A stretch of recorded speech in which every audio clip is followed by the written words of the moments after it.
We are live. Hi, and welcome to the Followers of the Force Live.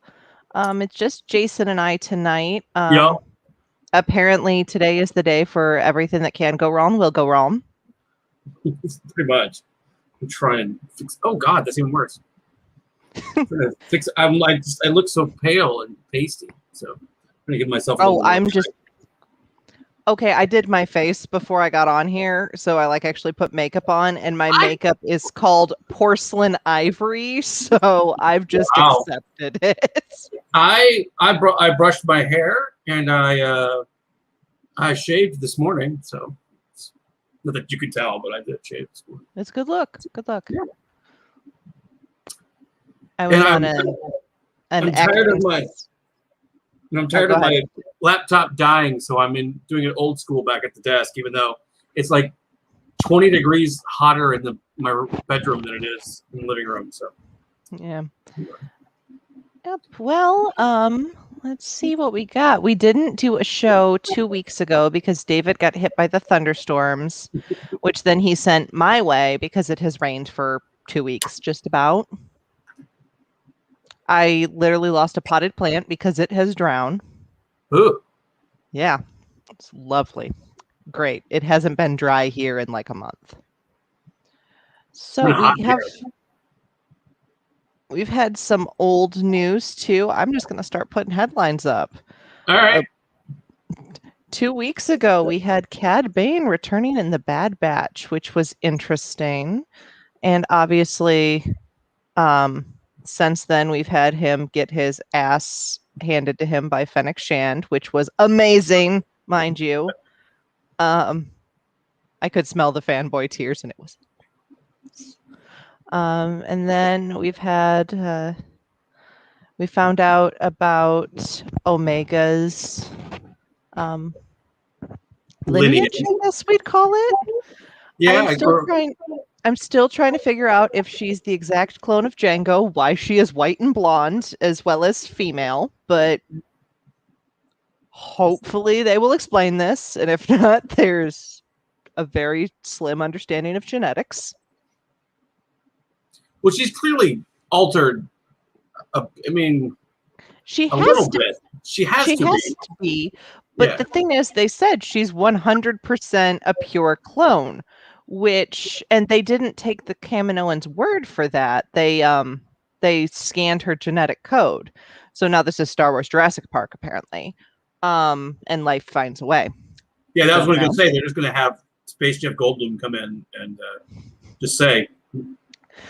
Okay, if Jeff Goldblum came into Star Wars, I might actually die. Robin, one of my friends from Canada, and I had a thing for about 1.5 years where I just send him Jeff Goldblum memes every single day. So the finale of this was when I saw him 2 years ago at a podcast festival. I made him a cross stitch that says "Life Finds a Way," and I cross stitched shirtless Jeff Goldblum from Jurassic Park on it. So next time we watch a movie with Robin, ask him about his cross stitch because I'd put the time in. Well, I know you've sworn off the MCU, but he is in Thor Ragnarok. So. I've almost decided to see the Thor movies, but that is less because of him and more because of Chris Hemsworth. Let's be real here. I'm a simple woman making my way through this galaxy. But yeah, Cad Bane's return and downfall, and we are now, I think. Well, the other thing I was going to say about the Cad Bane thing is that before there was a lot of speculation, and then somebody else online pointed this out. There's a lot of speculation that when he showed up in the first episode, that we were maybe going to get the Boba Fett shootout because that was from a lost episode of Clone Wars, right? Right. It was one of the ones they did a bunch of previs and they never went back to. But somebody pointed out it might have been Star Wars Explained. It might have been, I can't remember who, but they pointed out that Cad Bane, when he took his hat off, has a metal plate now on his head. Mm-hmm. So they're saying that the shootout probably still happened, just now it's happened off screen, and the result is the metal plate in Cad Bane's head and the dent in Boba Fett's helmet. So I can't say I know a lot about Cad Bane. I watched couple seasons of Clone Wars, and everybody loves this character, and I do not. So I don't have any really strong feelings for him in either direction, but one of the friends I talked Star Wars with, he was my stage management advisor when I was in school. He loves Cad Bane. So I got 3 different yelling text messages from him the day that episode aired, because it's usually somewhere around Friday night, Saturday morning when he can watch it with his kids. I start getting texts in all caps. So that's always fun. It's fun. This is why I really like that Star Wars is keeping, I can speak English, the weekly releases, because it is fun to watch a show with the entire world watching it. Yeah. No, so I have done the same thing with Loki. So I just finished Loki before I jumped on. Yeah, that's good. My entire work group chat is 4 of us. 3 of us watch the Star Wars shows. 3 of us watch the Marvel shows. So there's always that one person out for each show, and I am that person for Loki. So I'm just like, I really think you would like Loki, but I think you would probably like Loki. But you would have to get. I don't know. You could probably do like a list of movies to watch before you got there. I could probably do it. Or definitely all of the. Let's see. You have to do all the Thor movies. So there's 3 of those. The first Avengers. I've seen that. And then the first 10 minutes of Avengers Endgame, and then it should be good. Oh yeah, Infinity War. I'm sorry, the first 10 minutes of Infinity War, and yeah, Endgame you have to watch. So yeah, I might just be a jackass and make my sister explain it to me, honestly, because you could do that. You could just find someone you hate and watch it with them, and then have them explain everything to you. See, that's my thing is whenever my sister annoys me, I threaten to change the Disney Plus password, because she only watches like 2 shows on there. So she uses my account. So whenever she makes me mad, I'm like, I will change the password. So help me. But yeah, so I will watch that, and we will note that Loki got their LGBTQ representation before Star Wars did, so get with it, Star Wars, because we all know Poe Dameron is chaotically bi, and I really would like to see it. And there are new set photos from Andor. Not that I've been screaming about this for 3 weeks or anything. Wait, are these new set photos, or are these the same old new set These photos? are a couple of older ones. I think this was a couple of weeks ago. And we never talked about on here because we didn't have a news show that week, because, of course, all the news, drops on Thursdays, apparently. Right. So tomorrow we'll probably get a Star Wars trailer. Oh, yeah, don't worry. We will. Book of Boba Fett will come out tomorrow. Yeah, but it'll just start airing tomorrow. They'll be like, surprise, and we'll be like, damn it. So we didn't talk about the rumors that Ben Mendelsohn might be returning as Krennic. Oh, I thought that was like an official thing. It's never been official. There's a lot of rumors, but Star Wars, unlike the other shows, they really are playing it always close to the vest, and they're not telling people anything, and it's slowly driving me insane. But yeah. So we keep. Were there pictures of Mendelsohn, or were they just? It doesn't look like there is. It's just been photos of different set locations that look either Imperial or other stuff. There's a couple of set photos from Diego Luna, and I want to know that man's skincare routine, because he does not look 41. He's supposed to be 10 years younger than he was 5 years ago. So. Yeah, he's supposed to be, I think they said it's 5 years before Rogue One, maybe a few less, maybe a few more.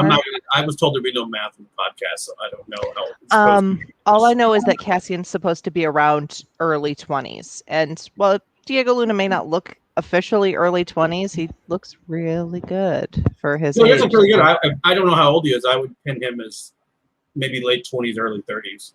So for him to be 41, good for him. Yup. It's really, really fun. Yeah. Were these set photos the ones that were like in the woods? That there was some that were like a camp, and then they put the green screen in the background. So yeah, that's what it seems like. I guess they're probably going to add. It's really showing. Sorry. No, I'm just going to add stuff to the green screen. Yeah. I was surprised that they're not working in the volume for Andor like they are with Kenobi and Mando, which obviously they're needing to use it for those shows, but it also brings up. I don't think they're shooting Andor in California. I think they're shooting it. Nope, they're shooting it in London. Yeah, they're shooting it in London. I'm just saying that they never. The volume is in California. Oh yeah, no, I'm just saying that they're shooting it differently than they are their other current shows. Yeah, which is probably because of the kind of show it's going to end up being. Which also brings up: did they do Book of Boba Fett in the volume, or did they do Book of Boba Fett on location or on a soundstage? I think they did it in the. I think it's in the volume. I think they shot that. I think they shot that in California. Which actually brings up another news item. Did you see that they announced directors for Book of Boba Fett? I mean, they've wrapped, but yeah, but it wasn't like an official announcement. It was just kind of Tamira Morrison like naming people he worked with. Yeah, which was cool. But it was. But I was pleasantly surprised to see. I mean, a couple of them not a huge shock. Favreau and Filoni not a huge shock. They came back correct. No. This isn't a shock, but pleasantly surprised that Bryce Dallas Howard is back. I was very, very happy. She understands Star Wars in a way that not a lot of people working in Star Wars currently do. Her episodes of Mando are consistently fantastic. She did the Bo-Katan episode, right? She did Bo-Katan, and she did the one with O'Mara and Cara Dune. Yeah. Yeah, okay, so she's done some big episodes. So yeah, I wonder how. I always wonder, I wonder how much of this is her just doing this for fun or for practice, or if this is like a journeyman thing where they're going to give her the Ahsoka show or something like that. I don't know, but I will watch pretty much anything. I think they need to give her an entire movie of her own because she's consistently killing it. No, that she absolutely is, and that was why. That's why it wasn't. That why it wasn't like Bryce Dallas Howard. I was like, oh, cool, Bryce Dallas Howard, because she did.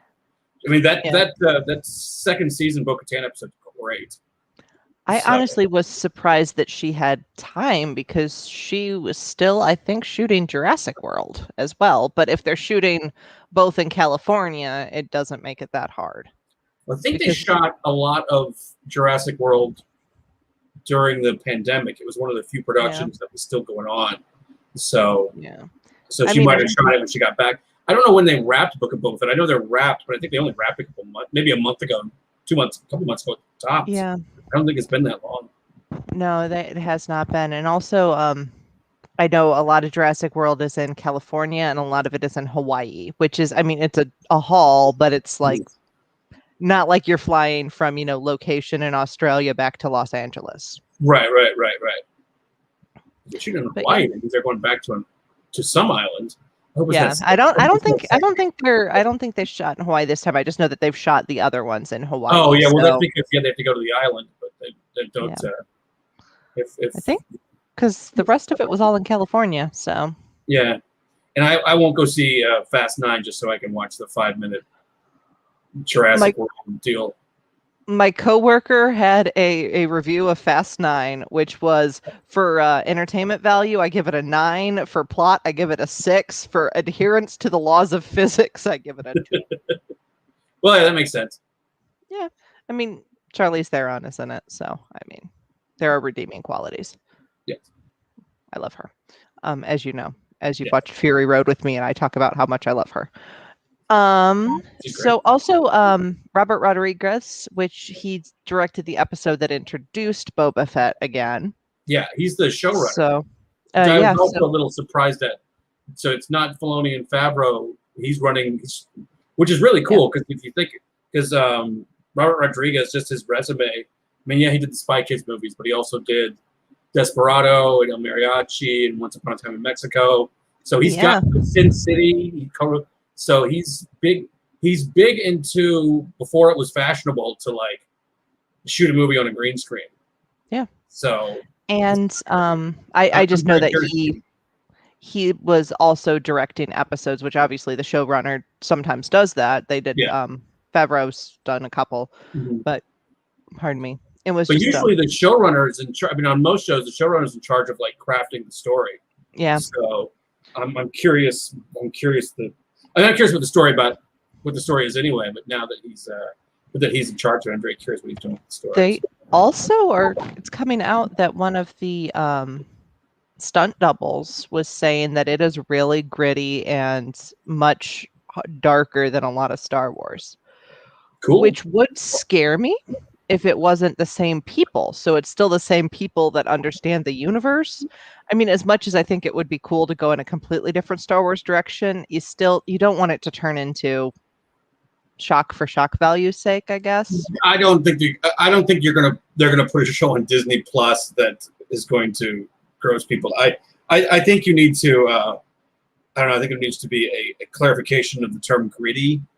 Yeah, they were saying, they're like, well, unless you're into comics, it might be too much for you to handle. And I'm like, you're going on Disney Plus. I doubt that. Yeah, I can't imagine that it's gonna be like I don't think it's gonna be Sin City dark, but I'm trying to think of the Robert Rodriguez equivalent.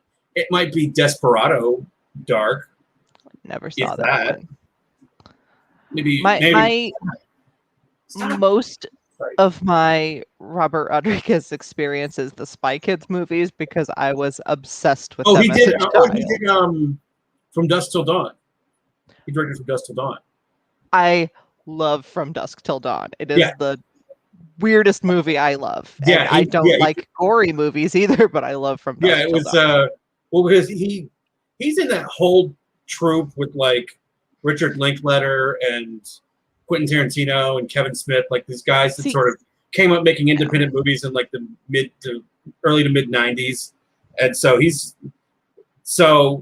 not so that him and Favreau would be hanging out and him doing stuff for Star Wars makes sense. But normally I wouldn't. I mean, the whole point of the Spy Kids thing was he was trying to make his own franchise. He was trying to make his own Star Wars deal. So. Yeah. And also, I just think it's funny because every time somebody goes, well, we need a Hispanic superhero, I'm like, the Spy Kid movies were right there. I never saw the Jessica Alba one, the reboot one. I did not either. Yeah. I know I saw the first two. I don't know if I saw was the third one the one with Sylvester Stallone? I don't remember. I know I didn't see 4. I don't remember if there was a 4th one and then the reboot or the 4th one was the reboot. I saw the original Spy Kids, then there was Island of Lost Dreams, and then there was the one that was in the video game. That might have been the Sylvester Stallone one. I don't think I saw it. Because that's Sylvester Stallone. Yeah. It was 3D before 3D was cool. Yeah. It was this kind of 3D where everything was just coming at you the whole time. Yeah. So the only movie I ever saw in that kind of 3D that I liked was The Polar Express, which was really cool because it felt like when the snow started at the end of the movie, you could feel it felt like snow was coming down around you. But other than The Polar Express. Well, it's just because they're all the uncanny valley in that movie. Yep. I get it. I totally get it. But yeah. That has been the news circulating on Twitter about Book of Boba Fett, and I'm excited, and I want a trailer, and I want a lot of information, and I know Disney's not going to give it to me. I'm very curious what's going to happen with D22 because there is no celebration this year, and there's no. No, there's not. I'm trying to remember like when I think the Mandalorian season 2 trailer. I don't think that dropped until like October of 2019. I don't remember what everything was. But we didn't get it in July. I know that. So. Yeah, I know. It's just I just want news because it's that point in the summer where it's just like everything's boring and hot. Because we're getting some summer blockbusters, but we're not getting the huge summer blockbuster run we normally do. So it's like there is nothing to do. Yeah, there's Fast 9 and Black Widow, and then the Ryan Reynolds movie with Selma Hayek and Samuel L. Jackson. I was like, that's a summer movie? I might go see Black Widow, even though I haven't seen most of the MCU, because I just really want to go see an action movie on the big screen now. Yeah, you can also watch it on Disney Plus. I'm debating. Black Widow is the first one where I'm debating going to a movie theater, but we'll see. Yeah. Last time I went to a movie theater was like last July to go see Ghostbusters because there was 4 people in the theater. So I was trying to get my brother to go see Jurassic Park with me, but when he looked at the movie listings, the only one he'd agree to go see with me was Ghostbusters, and I love Ghostbusters, so we went to go see Ghostbusters. Yes, Ghostbusters 1 is the greatest. The rest. I do love Ghostbusters 2, specifically because that movie is awful and I love it. I remember when everybody was, and we'll get back to news, I swear. But when everybody was like coming down really hard on the reboot, there was some channel. I want to say it was CinemaSins, where they did the CinemaSins of Ghostbusters 2, and it was like, let's talk about the first time a Ghostbusters sequel disappointed people. I will go to bat for the Ghostbusters reboot for one reason. It is the only movie I can think of that is the way most movies portray women is the way it portrays men. And a lot of people didn't like it because they didn't like the tables being turned on them. But because, normally the woman is the receptionist, the dunce, the weirdo. I mean, not that the women in that movie weren't weird, but that was the only roles. Like the men were the villain or the strange guy. Or the problem I had with the movie. I'm sorry? That wasn't the problem I had with the movie. The problem the thing is the thing, and this is why I'm on the fence about the one with the Afterlife one that's supposed to come out, is that the first Ghostbusters is like, it's such a it's just like, it's such a moment in time. It is those people making that movie at that moment. And the same group of people tried to make a sequel and it wasn't as good. So I just think the first Ghostbusters is just it's just lightning in a bottle, and it's just a bit of a fool's errand to try and recapture that. Yeah. But I'll still see it. But of any of them, I would just rather watch the original. In fact, I've been itching to watch.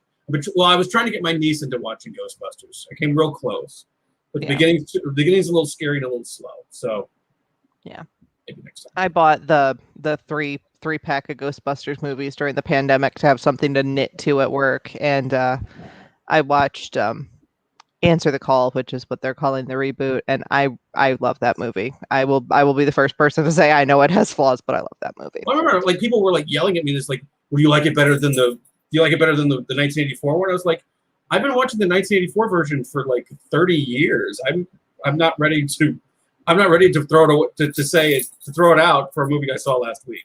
Yeah. So yeah. Anyway, back to news.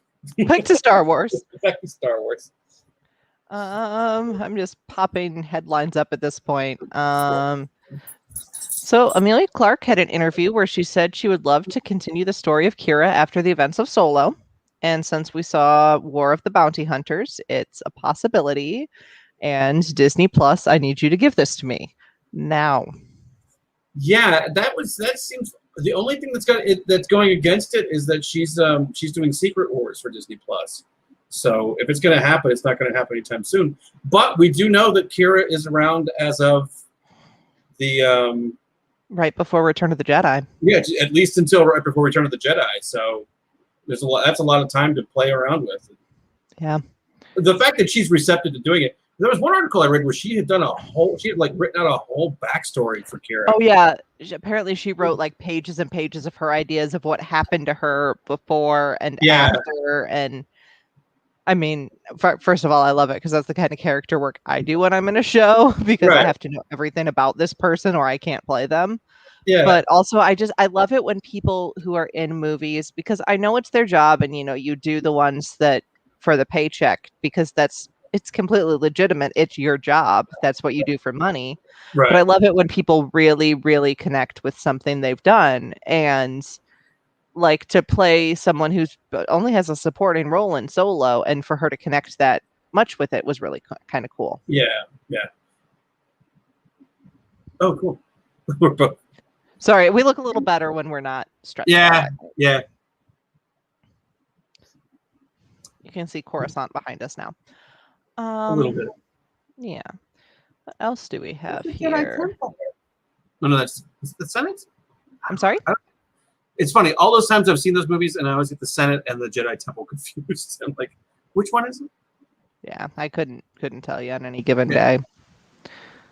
There was also that lovely interview. Oh, come on. Sorry, StreamYard and I are fighting. With Leslye Headland about politics and Star Wars and a bunch of other stuff. And now I am so excited for the Acolyte that I can't talk. Well, she said an interesting thing is that she was looking for people who weren't necessarily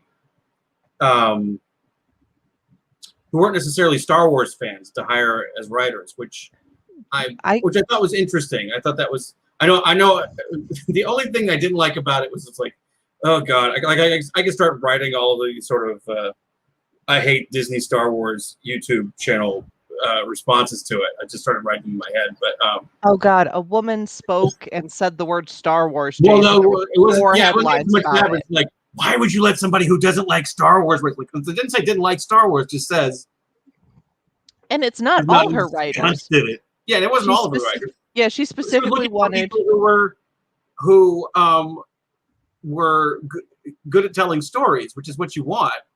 I mean, you can hire somebody who can just regurgitate, fan service, or you can hire somebody who can tell a good story. And I would prefer somebody who can tell a good story. It's good to have one person who doesn't absolutely love what you're doing. Like when I was adapting scripts for readings, I had a friend who had never seen some of the scripts I was adapting for the Star Wars movies. They hadn't seen Rogue One yet. So I had them read it to make sure it made sense to an audience that was not familiar with this movie. Right. And it's like, it's kind of that thing. Have you ever read the supervillain to-do list that one of your advisors should be the average 5-year-old child because if they can find the flaw in your plan, because if you're really enamored with Star Wars, it can hide a lot of flaws. Then you think about it later and you're like, wait a second, that made no sense. But if there's somebody who doesn't have close to bringing up Rise of Skywalker and going, see, if you hadn't have been so concerned about making sure Chewie got a medal and use that moment for something story, just saying. So it's not the end of the world that we're not hiring people who, go to bed in Darth Vader pajamas to write these things. Okay, one, rude, because I definitely have Darth Vader pajamas. No, my nephew has Darth Vader pajamas. I'm just saying. I mean, look, my 3-year-old nephew is a huge fan. But I wouldn't want him to write episode of The Acolyte. I would watch. That is the next series we need for Disney Plus is Star Wars stories written by kids, because I have a feeling there could be some gold. I was just excited to hear because people keep trying to say don't make Star Wars political, and I'm like, how is a movie about overthrowing a government not political? Right. And I know they're not trying to say and try not to, because sometimes if you try to mirror real world politics too closely, it gets weird. Mm-hmm. But basically, one of the things they said she was making Star Wars political was because she's talked about having LGBTQ representation in it. And I assure you, it's not political. That community is just here. Well, it just seems like Star Wars isn't always necessarily about who people are dating. It's very so. But for all we know, everybody in every movie is. For all we know, Luke is gay. Nobody knows. Did you see his Chanel boots? That man is not straight. Yeah, I cannot tell you exactly what his sexuality is, but it is not straight. The only girl we know he kissed is his sister. So that's not necessarily proof. As one of the residently loud queer people on this show, that kid is not straight. I have spoken. Which, mind you, I said that the other day to my mother randomly. I told her something and when I have spoken, and she goes, "Oh, you did you?" I'm like, "Oops, I forgot." She doesn't watch that show. That's the comeback the Mandalorian didn't have in his pocket. So. No, he was too busy not knowing he was in Star Wars. That's what I want from Book of Boba Fett. Is I want at least one character that does not know they're in Star Wars. They're like, what is going on? They're gonna I don't know. Boba's been at least a couple of years in the Sarlacc pit, so we're gonna have to. Okay, Boba Fett knows he's in Star Wars. Yeah. Fennec knows he's in Star Wars. Yeah. Din, bless his heart. But yeah. But yeah, that's my thing is I'm looking because you haven't read the new High Republic. I don't know if you've read any of the High Republic. No, and I feel like I want to, and it's just a matter of Time. I have time to kill, and it just isn't the thing that I grab. So yeah. I finished Rising Storm and Race to Crash Point Tower, and both of them had I guess really diverse casts, both racially, LGBTQ, and it was like there was in the middle grade novel Race to Crash Point Tower, one of the Jedi Masters is non-binary and just uses they them pronouns, and it was just in there, no explanation, didn't need to explain, just it was what it was, and it was really, really cool. I really enjoyed it. Also, there's this like really young teenage queer little background love story in Rising Storm that was adorable. I was cheering for this couple the entire time. But yeah, it was really cool, and I can't wait to see because Acolyte is like the bridge between the High Republic and when we see the prequel Jedi, and I can't wait because I'm loving the High Republic now. Cool. I have joined Hannah and the Marking Row Hose, and it's just a corruption. Is that an official thing, the Marking Row Hose? Because I can get on board. There's jerseys. I don't remember who makes them, but I know Meg has. I'm sure Etsy. I know Meg at least has one, and I need one. But yeah, that was cool to see. What else did we have? I know we've talked about stories. So apparently they asked Zack Snyder pitched a Star Wars movie, and then he decided to make it a standalone movie. Disney turned him down. I don't even know what the story was. To be fair, at this point, with the way his fans have been acting in YouTube comments, I wouldn't want them on my videos either. I haven't seen Justice League either one, so I can't really comment too much. I don't know if I've ever seen any of his movies. I don't know what he's done. My favorite memory of seeing a Zack Snyder movie is I think I told this story. I went with some friends of mine to see 300 in the theater. I didn't know anything about it, and so I noticed that everything in it was like they would do something, and something would be in slow motion, and it's a very stylistic thing that he does.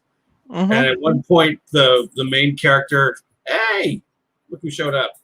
Hi, is your At one point, the main character, she found something to eat. Fantastic. Probably her food. The main character starts having. It looks like he's getting ready to have sex with his wife, and I just turned to the friend I saw it with. It was like, if they have sex in slow motion, I don't know if I'm ready to take it. And they did, and we almost got kicked out of the theater. We were laughing so hard. So I think Zack Snyder fans think his movies are a lot better than they probably are. I have them way more seriously than they probably should be. I am on his IMDb page, and I have seen none of these movies. I did not see 300. I did not see Watchmen. I did not see Dawn of the Dead. No, I have seen none of these movies. Some of them you're better off. Yeah. The 4 hour the 4 hour Justice League is I don't know, it's an interesting watch. They should have broken it up, I thought, but I have watched 2 4-hour movies in my life, and I think that's about my limit. Well, I mean, the thing is, the reason they should have broken it up, I mean, they do kind of break it up. There's like chapters in it, but the reason they should have broken it up is just so you could watch like 2.5 hours and come back and watch it 2.5 hours. Yeah. And not feel like it's you're there for the long. I watched it all in one night. I was just like, all right. Like at the end of couldn't even tell if it was good. I was just like more happy about the accomplishment of finishing it. So. But yeah, but apparently he had a pitch. I think it was some sort of Seventh Samurai kind of idea. Isn't the Seventh Samurai what? But A New Hope is a Seventh Samurai, so I don't know Maybe it was like more Seventh Samurai than in that New Hope was supposed to be. I don't know, but yeah,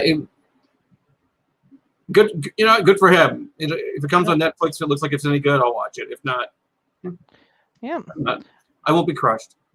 I am still scrolling through the last. I forgot we got the trailer for Visions. Have you seen that, or did you? I did see that, and I am super excited. It's a bit like the Bad Batch. It was like I wasn't excited until I saw the trailer, and I was like, oh, this is what they're doing. This is cool. So I am cautiously excited. I have not seen the trailer. I've seen stills from it, but it's not what I thought it was going to be. Is they were just going to take like established characters and established stories from Star Wars and just do them anime style, and that's not necessarily what they're doing. It just, I mean,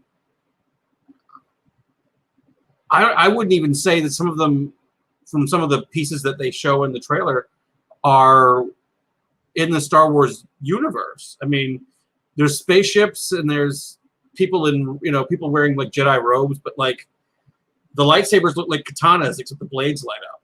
Like it was really cool. It was a lot cooler than, and again, they're just stories that are just sort of tangentially related to Star Wars. I think there's one called the Dark Side Twins, which might be a thing on Luke and Leia. I don't know. There's another. I was almost wondering if it was going to be people like maybe as a foil to Luke and Leia, like the same concept on the other side. I don't know, because it's not super clear. There's one where it looks like they're doing like the little Astro Boy, which is a big anime thing, but he's in Star Wars. There was a page like of character designs at the top, and it looked a lot like Anakin, but it was like AKAKI or something like that. Like but it was super close to Anakin, but not quite. So I don't know if somebody's going to try and do that. I'm super excited to watch it. Like they gave it to 8 different studios to do stories. So we're going to get most likely 8 half-hour, probably 20-something minute, stories. I wasn't super excited until I saw the trailer. I was like, okay, well, this looks cool. I could do I have a friend who's really into anime, and he really wants me to get into it and watch it because he thinks I'd enjoy the way they tell stories. But we haven't really seen one that makes me want to dive into a story. But this is, we're thinking it might be a good bridge for me to get the idea of the storytelling concept with a property I'm familiar with before we move on. Right. No, that makes sense. Same idea as the friend who taught me how to drive stick shift in a car to teach me how to ride a motorcycle. He was like, okay, let's go with something you know how to do, and then we'll master the concept of gears. So stick shift before anime, that's what you're saying. Basically, yes. Yeah. No, I'm not like a huge anime person. I think I've seen a couple of things, and I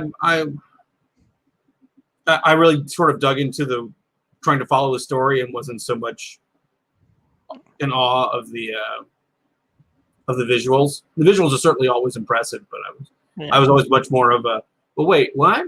How is he a monster? What happened? I don't know what's going on.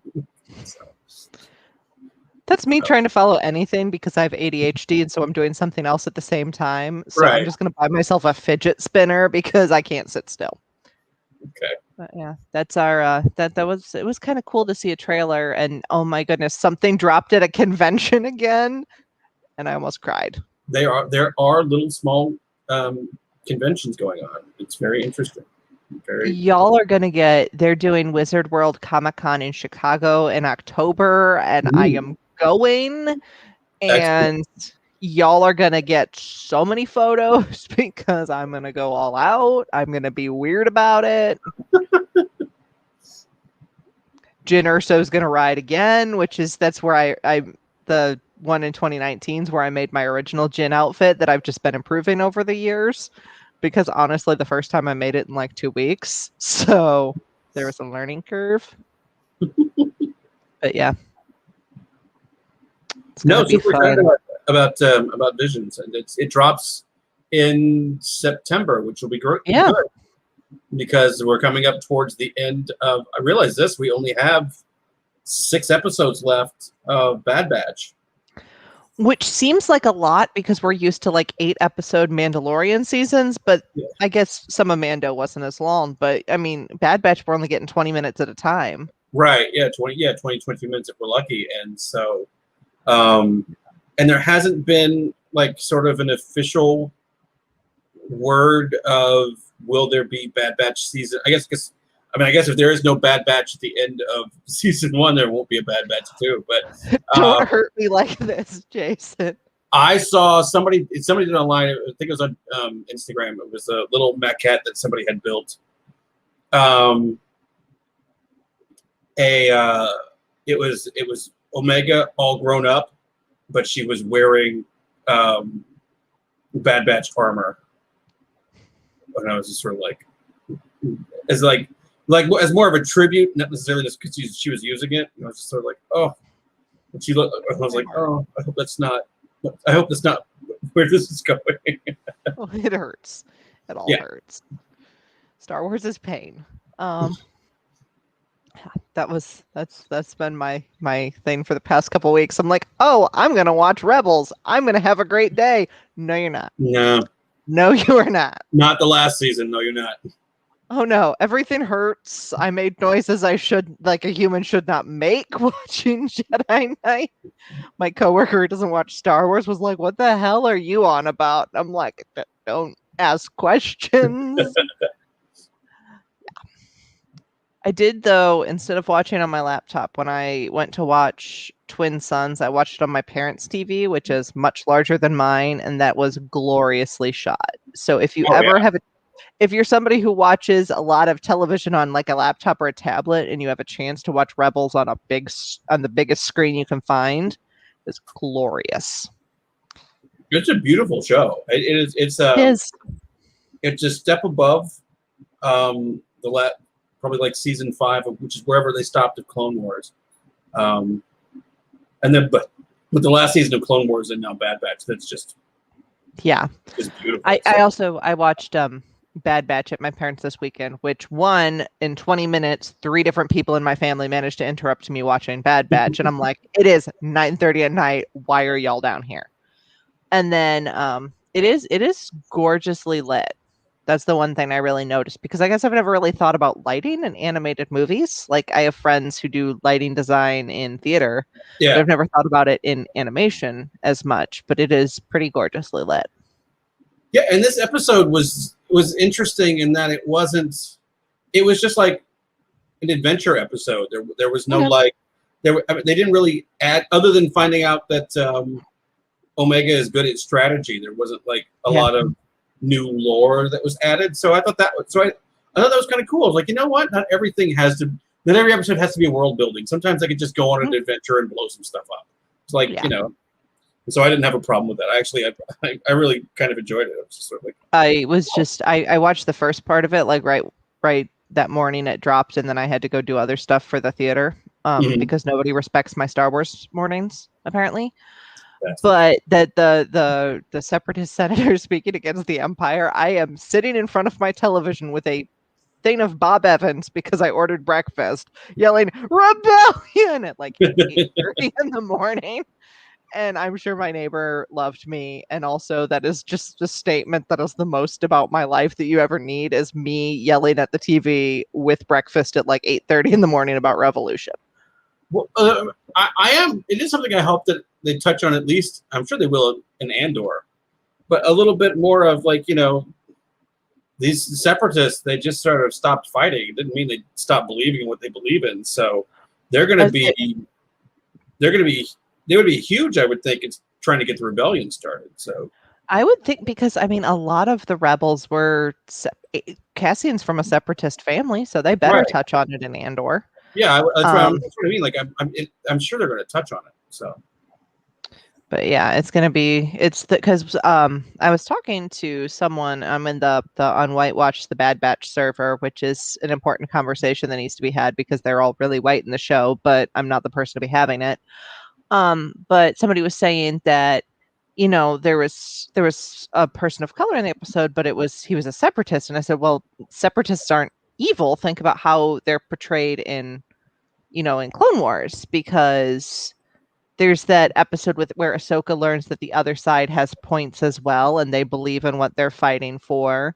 Yeah. And honestly, one of the most interesting thing about the prequels for me was when the opening crawl for Revenge of the Sith says there's heroes on both sides. Right. And that's a really interesting thing. I mean, and for a space movie that had been pretty black and white on good and bad. Mm-hmm.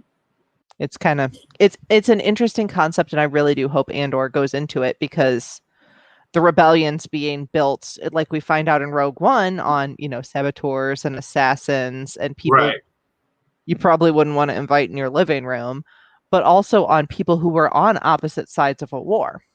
Right. So yeah, it's very, very interesting to me.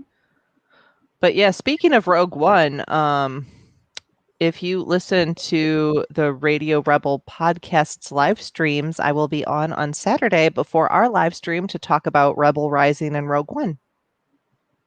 Cool. So it will be fun. Well, did we have anything else other than we know Rogue Squadron, according to Patty Jenkins, is apparently doing well, and I have so many questions about what story they're telling because we don't even know what era they're going to be in. Yeah, the only thing I found out about that was that the video that they shot it. Apparently, that had been done for a long time. The Patty Jenkins one, where she's roller skating and then gets into the X-wing gear, because that was originally set to be shown at Celebration. Yeah, and so they had to, and clearly they didn't have Celebration, so that's why they had it all ready to go at that investors call. So. Yeah, she released one thing, just that she's in the process still. She and whoever she hired as the writer are still in the process of writing it. And the thing that sucks is we're not going to get it for a while. That's what I'm kind of. Yeah, 2023, I believe, is the December 2023. Yeah, that's. I know it's really only a year and a half, but probably won't be till December 2023. So it's more like 2 years, 2.5 years. So yeah, I was just, and this sounds bad, I was disappointed in the writer she hired, specifically because I was so excited for a female directed Star Wars movie. I hoped we were also going to get a female written Star Wars movie. Patty is writing it as well, so I still do get that, but I was really hoping for the dream team of women making this movie, just because we haven't gotten Who that. is the guy writing it? Don't remember. I don't remember either, but I thought. Oh, I'm confusing him with the guy that's doing Loki, that's supposed to be writing the Kevin Feige Star Wars movie, which apparently is also happening. So, yep. Let me see if I can find it. Michael Wikipedia. Walden. Michael Walden. There was an interesting. I read an interesting article about him. He apparently was a wonderkind on Rick and Morty. Like he wrote like a teaser for one season of Rick and Morty, and by the time he was, I think they hired him on at the beginning of season 4, and by the end of season 4, they were ready to make him the showrunner. And he was like, "I'm flattered, but I have a meeting with Kevin Feige at Marvel today," and they're like, "Crap." So they lost him, and he ended up going to Marvel. He ended up going to Marvel and writing the Loki show. So, and now he's supposedly writing. Whatever Star Wars movie Kevin Feige's doing. So good for that dude. Yep, interesting. I mean, I might be excited for Rogue Squadron as I have an X-wing. Well, it's not exactly a blanket. There's a U-wing on there. There's a couple other ships on there. Yeah, it's X-wings and U-wings, and it's the fabric that came out with Rogue One that Joanne had on Mega Sale. And it's literally just a piece of fabric that my dog decided was a blanket. So now it's apparently a blanket. I have a couch like that. Yeah, I don't run this place. I just pay the rent. Yeah. I just buy the food and pay the bills. Yeah, I'm only here because he can't open the dog food bags. Right. But yeah, anything else we need to cover in the last couple minutes we have here? No, I think we covered everything, but yeah, we covered everything. I can't think of anything off the top of my head. Oh, I remember I saw today Rising Storm is on the adult New York Times bestseller list, and Race to Crash Point Tower is on the kids. So Cool. both Star Wars books are doing well. And we get a new War of the Bounty Hunters next week. Is that okay? Good. Because I signed up for it, and then like the second I signed up for it, I haven't gotten anything. And I was like, oh. Yeah, I was gonna pre-order it, but my comic book store's weird. It can only pre-order like 2 weeks out or so. I don't know. Well, all I got was the next issue of Vader with that hut that's the cursed hut. Yeah, the buff hut. So, and there's apparently a lot of different stuff running. I want to get in the High Republic comics, but I started late, and I feel like I'm gonna have to go back and get them like virtually. I did just buy the Star Wars comic from 2016. That's the arc that happens right after Rogue One because it contains some of the same characters. The general. Is that the arc where Luke finds out what Rogue One was? I don't know about that, but I know it's the one that contains General Draven's death. Oh, okay.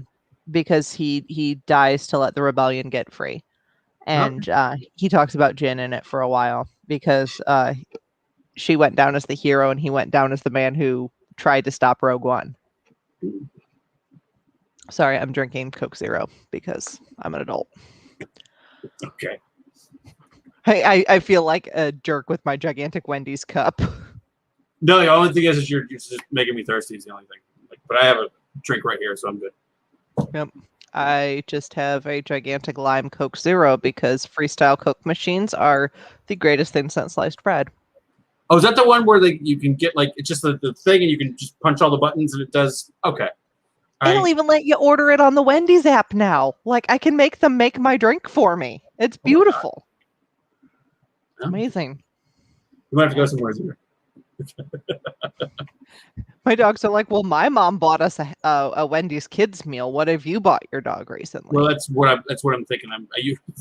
If I get a hankering for something late at night, I end up having to whatever fast food place I go to, I end up buying whatever equivalent of chicken nuggets they have, and then that's what Zira gets.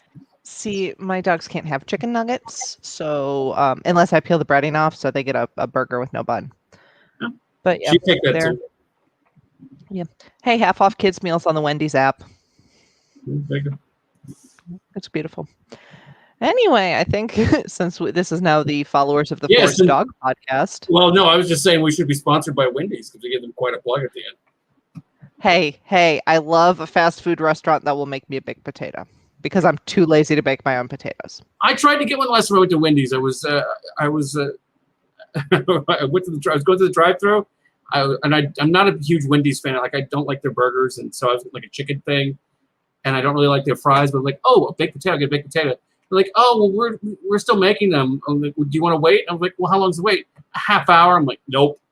I'm not waiting a half hour for a freaking potato. My thing with Wendy's is I used to work at a pilot travel center, like one of those big truck stops that had a Wendy's in it. Mm-hmm. For the longest time, we didn't get a discount on hot deli food. We only got a discount on Wendy's during our shift. So I ate a lot of half-price Wendy's in college. So it took a couple years after college for me to be able to eat Wendy's again. But they brought back spicy nuggets. I used to talk on my true crime podcast about how much I liked spicy nuggets whenever we had a story that mentioned Wendy's. So they announced one day that they were bringing spicy nuggets back, and 3 different listeners emailed me to tell me there were spicy nuggets. I'm like, I have become the spicy nugget girl, apparently. There you go. But yeah, hey, you used to live in Chicago. We got a Portillo's now in Springfield. Ooh. Yeah. Ooh. Come visit. Bring Zira. If I did, I would take her to the dog beach. That's the one thing I know she misses. Every time I say that word, oh crap! Every time I say that word, she perks up. So, my dog was swimming in the pool with my mom over the weekend. He's like, he will pop in the middle of a float, and he expects you to gently float him across the pool. He does not want to get wet. He just wants to float. I'm like, okay, buddy. I don't think Sarah did that. Meanwhile, however, my mother, who loves this dog, will sit and gently push him across the pool so he can float. And I'm like, you're creating the monster. Yep. Anyway, this has been the Followers of the Force. Special edition was just stuff down there that we do. Buy stuff, do stuff, follow stuff.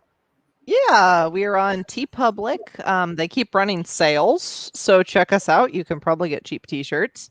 We're obviously on Twitter, so you can hear all David's thoughts about everything. We are on Instagram and Patreon. If you're a patron, you can watch our episodes recorded live every Friday.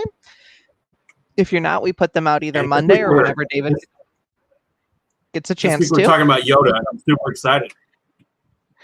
I am so mad. I have to work on Friday night, so I can't be there. But I just want to hear Emily. This has been Emily's thing, and she not to give too much away, but she has a certain opinion of Yoda that when she said it, I didn't necessarily agree with. So she started talking, and I was like, "No, I get that. Okay, no, I see that. I see that." See, I've always been with it because, like, when I watch Lord of the Rings, I'm like, Gandalf's kind of a dick. I watch Harry Potter, and I'm like, Dumbledore's kind of a... So the old mentor is usually, like, everybody loves that character, but then you, like, actually look at their actions, and you're like, they're kind of a dick. But, yeah, well, Emily is currently preparing... She's preparing her SNL opening monologue about Yoda as we speak. We might just let her do it as a monologue. Just like turn the thing on and just walk away and just come back when come back in a half hour, see if she's done, and then if not, come back in another half hour. I think Megan's there to interject things, whether it's actual opinions or Worm on a String memes. I'm not sure yet. Yeah. Anyway, thank you for listening, and until next time, may the Force be with you always. Oh.